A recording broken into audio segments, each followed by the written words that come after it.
ఈ పాతరాతి యుగపు పనిముట్ల పరిశ్రమ ప్రకాశం జిల్లా ఎర్రగొండపాలెం. కొంచెం బాగా గుర్తుపెట్టుకోండి. ఎక్కడ దొరికాయి ఈ పనిముట్లు? ఎర్రగొండపాలెం. ఇప్పుడు కూడా దొరుకుతాయి.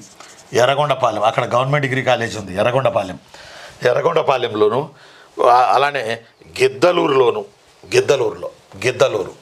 ఎర్రగొండపాలెం గిద్దలూరులలో ఈ క్వార్టరైజ్డ్ అండ్ బసాల్ట్ తోటి రకరకాలు అతను చేసిన ఆర్టిఫాక్ట్స్ అంటే పరికరాలు, టూల్స్ అండ్ వెపన్స్, ఇవన్నీ మనకి ఈ ప్రాంతాల్లో దొరికాయి. ఎర్రగొండపాలెం, గిద్దలూరు.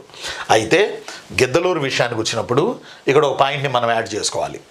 ఆ గిద్దలూరు విషయానికి వచ్చినప్పుడు ఆ పాయింట్ ఏంటంటే చిన్నులు, ఇక్కడ పాలియోలిథిక్ పీరియడ్కి చెందినటువంటి పనిముట్లు ఉన్నాయి, మెసోలిథిక్ పీరియడ్కి చెందిన పనిముట్లు ఉన్నాయి. పాలియోలిథిక్ పీరియడ్ పనిముట్లు అంటే ఏమంటాం దాన్ని మనం, బాగా రగ్గడ్, అర్థమవట్లా, షేపులు సరిగ్గా ఉండవు.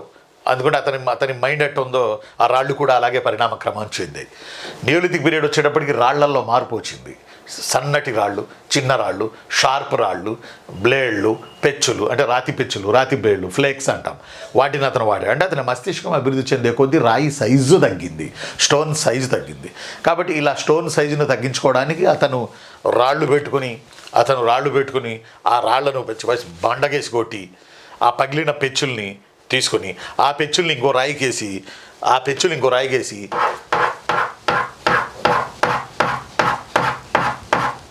ఇట్లా బరాబరా రుద్ది వాటిని చక్కగా ఇలా చేసుకున్నాడు.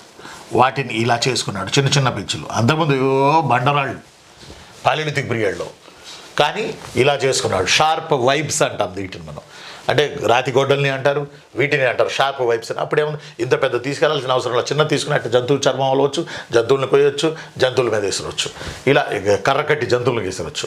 కాబట్టి నేనేం చెప్తానంటే, ఎర్రగొండపాలెం, గిద్దలూరు మెయిన్ పాలియోలిథిక్ పీరియడ్లో, గిద్దలూరు మళ్ళీ సూక్ష్మరాతి పరికరాలకు కూడా ఇంపార్టెంట్. అంటే మైక్రోలిథిక్ పీరియడ్ కూడా ఉంది ఎర్రగొండపాలెంలో, కీలకం మైక్రోలిథిక్ పీరియడ్.